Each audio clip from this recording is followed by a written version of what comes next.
प्रश्नों को बहुत ही अच्छे से मैं आपको बताऊंगा। आप पेन कॉपी लेकर के बैठ जाइए और शुरू से अंत तक वीडियो को देखिएगा, जिससे कि आपको पूरा पाठ बहुत ही अच्छे से समझ में आ जाए, क्योंकि आने वाली बोर्ड की परीक्षा के लिए यह बहुत ही बेहद महत्वपूर्ण है। तो आइए हम महत्वपूर्ण पैराग्राफ को देखते हैं। रोहतास दुर्ग के प्रकोष्ठ में बैठी हुई युवती शोण के तीक्ष्ण गंभीर प्रवाह को देख रही है। ममता विधवा थी।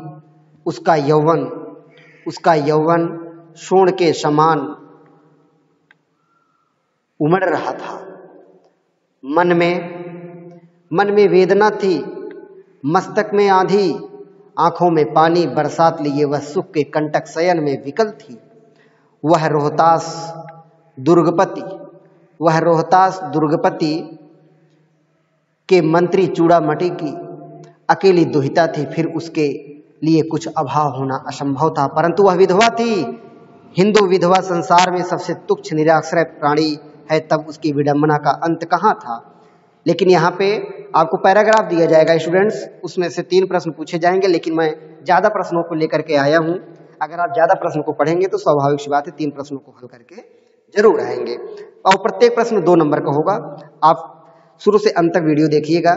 अगर नए सब्सक्राइबर हैं तो वीडियो को सब्सक्राइब कीजिएगा, और अगर लाइक नहीं किए हैं तो लाइक भी कीजिए और अपने अन्य साथियों को भी शेयर कीजिए।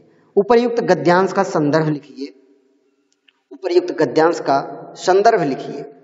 तो स्टूडेंट्स यहाँ पे उपर्युक्त गद्यांश का संदर्भ होगा कि प्रस्तुत गद्यांश हमारी पाठ्य पुस्तक के गद्य खंड के ममता नामक पाठ से उद्धृत है। इसके लेखक जयशंकर प्रसाद जी हैं। अगला प्रश्न इसी में बनेगा स्टूडेंट्स कि रेखांकित अंश की व्याख्या कीजिए। देखिए स्टूडेंट्स, यहाँ पे किया गया है कि उसका यौवन सोण के समान उमड़ रहा था। मन में वेदना, मस्तक में आंधी, आंखों में पानी की बरसात लिए वह सुख के कंटक शयन में विकल थी। इसी की व्याख्या यहाँ पे किया गया है बहुत ही अच्छे से कि रेखांकित अंश की व्याख्या जिस प्रकार सोन नदी उफन कर बह रही है, वह सोच रही है, उसी की व्याख्या यहाँ पे किया गया है। उसी प्रकार ममता का यौवन भी पूरी तरह उफान पर है। उसके यौवन में और सोन नदी के उमड़ते प्रवाह में अद्भुत समानता है। वह रोहतास दुर्गपति के मंत्री चूड़ामणि की इकलौती पुत्री है।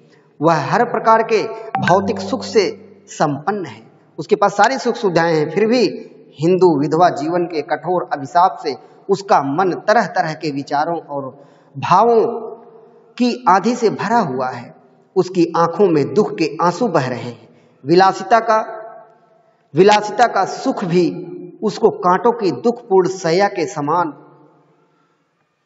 प्रतीत हो रहा है। तात्पर्य यह है कि कांटों की सैया पर सोने वाला व्यक्ति जिस प्रकार हर पल बेचैन रहता है, उसी प्रकार सभी प्रकार के भौतिक सुखों के रहते हुए भी ममता का जीवन कष्टमय सिद्ध हो रहा है। ये रेखांकित अंश की व्याख्या होती है। अगला प्रश्न यहाँ पे पूछा गया है स्टूडेंट्स कि रोहतास दुर्ग कहाँ स्थित है। आप देखिए यहाँ पे दिया गया है रोहतास दुर्ग कहाँ स्थित है, तो इसका उत्तर है स्टूडेंट्स, रोहतास दुर्ग सोन नदी के तट पर स्थित है। अगला प्रश्न होगा स्टूडेंट्स यहाँ पे ममता का संक्षिप्त परिचय दीजिए। तो यहाँ पे स्टूडेंट्स दिया गया है ममता का संक्षिप्त परिचय। ममता रोहतास दुर्ग के दुर्गपति मंत्री चूड़ामणि की इकलौती पुत्री थी। वह युवा और विधवा थी। उसके मन मस्तिष्क में विरह वेदना के कारण उथल पथल मची थी, जिस कारण उसकी आंखों में दुख के आंसू थे। ये ममता का परिचय होता है। आगे है ममता कौन थी, वह क्या देख रही थी। ममता उपर्युक्त गद्यांश में हिंदू विधवा की स्थिति कैसी है। तो हिंदू विधवा की स्थिति कैसी होती है, यहाँ पे बात बताई गई है लेखक जयशंकर प्रसाद जी के द्वारा। समाज में हिंदू विधवा की स्थिति अत्यंत दयनीय होती है। उसे समाज का सबसे तुच्छ और हीन बेसहारा प्राणी माना जाता है। यह जयशंकर प्रसाद जी के द्वारा इस गद्यांश के माध्यम से बताया गया है। अगला प्रश्न होगा कि ममता कौन थी? ममता कौन थी? वह क्या देख रही थी? वह क्या देख रही थी? तो उत्तर होगा कि ममता रोहतास दुर्गपति के मंत्री चूड़ामणि की विधवा पुत्री थी। वह अपने यौवन के समान उमड़ते हुए सोन नदी के तीक्ष्ण प्रवाह को देख रही थी। आगे है स्टूडेंट्स, आशा करता हूं कि ये आपको अच्छे से समझ में आया होगा और अपनी कॉपी पे आप लिख भी लीजिएगा, जिससे कि और अच्छे से समझ में आ जाए। अपनी कॉपी को खोल करके आप देखते रहिए। आगे है दूसरा पैराग्राफ, महत्वपूर्ण पैराग्राफ है। हे भगवान, तब के लिए, विपद के लिए इतना आयोजन परमपिता की इच्छा के विरुद्ध इतना साहस। पिताजी, क्या भीख न मिलेगी? क्या कोई हिंदू भूपृष्ठ पर न बचा रह जाएगा जो ब्राह्मण को 2 मुट्ठी अन्न दे सके? यह असंभव है, यह असंभव है। फेर दीजिए पिताजी, मैं कांप रही हूं। इसकी चमक आंखों को अंधा बना रही है। तो यहाँ पे गद्यांश का संदर्भ इसके पहले भी बताया गया है स्टूडेंट्स, कि पाठ का नाम लिखना है और उसकी उनके लेखक का नाम लिखना है। तो यहाँ पे देखिए दिया गया है कि प्रस्तुत गद्यांश हमारी पाठ्य पुस्तक गद्य खंड में संकलित पाठ ममता से लिया गया है। इसके लेखक जयशंकर प्रसाद जी हैं। फिर रेखांकित अंश की व्याख्या। रेखांकित अंश जरूर पूछा जाएगा। रेखांकित अंश को आप समझिए अच्छे से कि यहाँ पे कहा गया है कि पूरे पैराग्राफ को यहाँ पे रेखांकित किया गया है, लगभग पूरे पैराग्राफ को। तो हे भगवान, तब के लिए, विपद के लिए इतना आयोजन, परम पिता की इच्छा के विरुद्ध इतना साहस। पिताजी, क्या भीख न मिलेगी? क्या कोई हिंदू भूपृष्ठ पर न बचा रह जाएगा? इसी की व्याख्या यहाँ पे किया गया है कि विपद के लिए व्याख्या यहाँ पे है कि ममता विधवा थी, वह अति सुंदर थी। शेरशाह उससे विवाह करना चाहता था, परंतु ममता विवाह नहीं करना चाहती थी। वह दूसरी जात से विवाह संबंध नहीं बनाना चाहती थी, परंतु शेरशाह ने बहुत थाल सोना, चांदी, जेवरात महल में भेजे थे। इन्हें देखकर ममता ने दुखित होकर कहा, हे भगवान, उस समय के लिए जब हम सामंत नहीं होंगे, तब के लिए इतना आयोजन, जबकि ईश्वर मुझे विवाहित नहीं देखना चाहता था। उसकी इच्छा के विरुद्ध आप इतना साहस क्यों कर रहे हो? ममता ने कहा, पिताजी, हम ब्राह्मण हैं, हम भीख मांग कर भी जीवन यापन कर सकते हैं। हिंदू लोग भिक्षा तो दे ही सकते हैं। क्या कोई भी हिंदू इस पृथ्वी तल पर नहीं बचेगा? कोई तो ब्राह्मण को 2 मुट्ठी अन्न देगा ही, अवश्य देगा, निश्चित देगा। फिर यहाँ पे अगला प्रश्न पूछा जाता है, विपद के लिए इतना आयोजन, यहाँ इतना आयोजन के द्वारा किस आयोजन की बात की गई है? यहाँ इतना आयोजन का क्या अर्थ यहाँ पे व्यक्त किया गया है? तो यहाँ पे बताया जाएगा कि ममता के पिता ने उसके भविष्य की चिंता करते हुए उसे 10 थाल भरकर सोना उपहार में दिया। चूड़ामणि को यह सोना उत्कोच के रूप में प्राप्त हुआ था। चूड़ामणि के इसी उत्कोच की बात इतना आयोजन के द्वारा की गई है। इतना आयोजन के द्वारा की गई है। इतना आयोजन इसी के लिए किया गया है कि ममता के पिता ने, चूड़ामणि ने उसके भविष्य की चिंता करते हुए उसे 10 थाल सोना भरकर उपहार में दिया। चूड़ामणि को यह सोना उत्कोच के रूप में प्राप्त हुआ था। चूड़ामणि के इसी उत्कोच की बात इतना आयोजन के द्वारा की गई है। अगला प्रश्न होगा स्टूडेंट्स, चूड़ामणि ने ऐसा क्या किया जो ममता को परमपिता की इच्छा के विरुद्ध लगा? अथवा यहाँ पे 2 प्रश्न होगा, अपने पिता का कौन सा कृत्य ममता को परमपिता की इच्छा के विरुद्ध लगा? तो यहाँ पे जयशंकर प्रसाद जी के द्वारा उत्तर दिया जा रहा है कि चूड़ामणि ने ममता के लिए उत्कोच के रूप में स्वीकार किया गया 10 थाल सोना भरकर उपहार में प्रदान किया। उनका यही कार्य ममता को परमपिता की इच्छा के विरुद्ध लगा, क्योंकि ममता का मानना है कि जो कुछ भी होता है वह ईश्वर की इच्छा से होता है।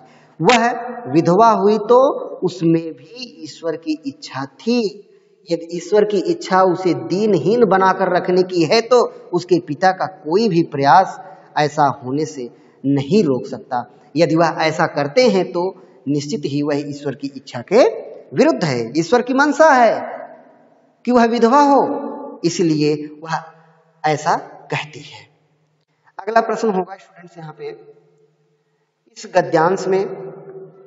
गद्यांश से ममता की किस मनोवृत्ति को स्पष्ट किया गया है? तो यहाँ पे उत्तर दिया गया है कि इस गद्यांश से ममता की भाग्यवादी अथवा ईश्वरवादी मनोवृत्ति को स्पष्ट किया गया है। आगे है, अगला प्रश्न है कि उपर्युक्त गद्यांश में किस कार्य को ईश्वर की इच्छा के विरुद्ध बताया गया है? तो यहाँ पे उत्तर होगा, उपर्युक्त गद्यांश में उत्कोच के द्वारा धन संचय के कार्य को ईश्वर की इच्छा के विरुद्ध बताया गया है। अगला होगा स्टूडेंट्स, यहाँ पे तीसरा पैराग्राफ, इसे आप अपनी कॉपी पे लिखते रहिए। काशी के उत्तर में धर्मचक्र विहार मौर्य और गुप्त सम्राटों की कीर्ति का खंडहर था। भग्न चूड़ा तृण गुल्मों से ढके हुए प्राचीर, ईंटों के ढेर में बिखरी हुई भारतीय शिल्प की विभूति ग्रीष्म की चंद्रिका में अपने को शीतल कर रही थी। जहां पंचवर्गीय भिक्षु गौतम का उपदेश ग्रहण करने के लिए पहले मिले थे, उसी स्तूप के भग्नावशेष की मलिन छाया में एक झोपड़ी के दीपावलोक में एक स्त्री पाठ कर रही थी। अनन्यास चिंतयन्तो माँ ये जना पर्युपासते। तो यहाँ पे प्रश्न पूछा गया है कि प्रस्तुत अवतरण का संदर्भ आपको मालूम है कि पाठ का नाम ममता और लेखक का नाम है जयशंकर प्रसाद। अगला प्रश्न यहाँ पे है रेखांकित अंश की व्याख्या। यहाँ पे व्याख्या किया गया है कि रेखांकित अंश की व्याख्या जयशंकर प्रसाद का कहना है कि काशी भारत का पवित्र तीर्थ स्थल है। उसके उत्तर में सारनाथ है, जहां बौद्ध भिक्षुकों के बौद्ध विहार टूटकर खंडहरों में बदल चुके थे। इन बौद्ध विहारों को मौर्य वंश के राजाओं तथा गुप्त काल के सम्राटों ने बनवाया था। इन बौद्ध विहारों में तत्कालीन वास्तु कला एवं शिल्प कला के बेजोड़ नमूने अब भी स्पष्ट दिखाई दे रहे थे, जो कि मौर्य और गुप्त वंश के सम्राटों की कीर्ति का गान करते प्रतीत हो रहे थे। इन भवनों के शिखर टूट चुके थे, खंडहरों की दीवारों पर घास फूस लताएं उगाई थी, फटी ईंटों टूटी फूटी ईंटों के ढेर इधर उधर बिखरे हुए पड़े थे और इन ईंटों में बिखरी पड़ी थी भव्य भारतीय शिल्प कला। ग्रीष्म ऋतु की शीतल चांदनी में यह उत्कृष्ट शिल्प कला अब अपने को शीतल कर रही थी। इसका अर्थ यही होगा स्टूडेंट्स। फिर यहाँ पे प्रश्न पूछा गया है कि स्तूप के अवशेष की छाया में स्त्री क्या पढ़ रही थी, उसका अर्थ स्पष्ट कीजिए।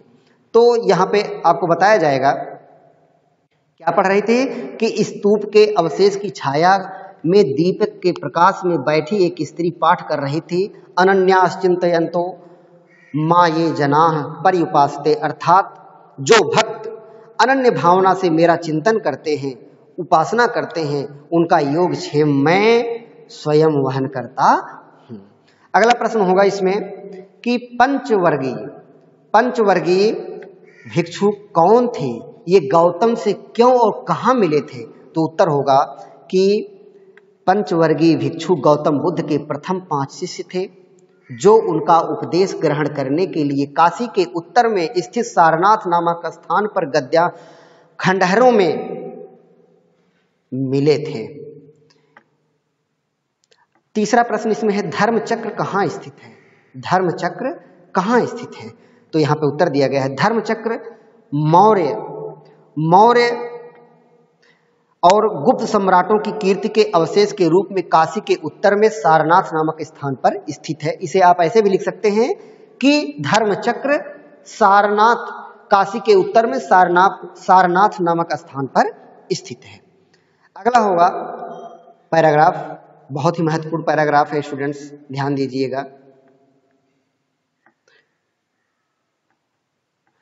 अश्वारोही पास आया, ममता ने रुक रुक कर कहा, मैं नहीं जानती कि वह शहंशाह था या साधारण मुगल, पर एक दिन इसी झोपड़ी के नीचे वह रहा। मैंने सुना था कि वह मेरा घर बनवाने की आज्ञा दे चुका था।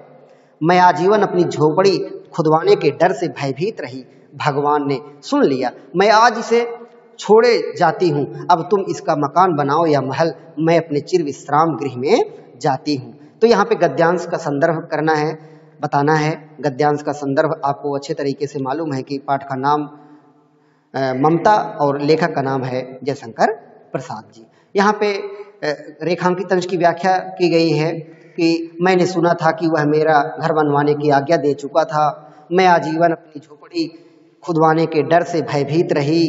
भगवान ने सुन लिया। इसी की व्याख्या यहाँ पे लेखक के द्वारा किया गया है। रेखांकित अंश की व्याख्या मरणासन ममता अश्वारोही को बताती है कि उस व्यक्ति के जाते समय मैंने सुना था कि वह अपने किसी आदमी को मेरा घर बनवाने की आज्ञा दे रहा था। उस दिन से आज तक मुझे यह भय सता रहा था कि पता नहीं कब कोई आकर मेरी झोपड़ी को गिराकर उसके स्थान को खुदवाकर मकान बनवा दे। मुझे अपनी झोपड़ी से बड़ा प्यार था। मैं नहीं चाहती थी कि कोई इसे गिराकर उसके स्थान पर मकान बनवा दे, क्योंकि इस झोपड़ी के साथ मेरे जीवन की न जाने कितनी यादें जुड़ी हैं।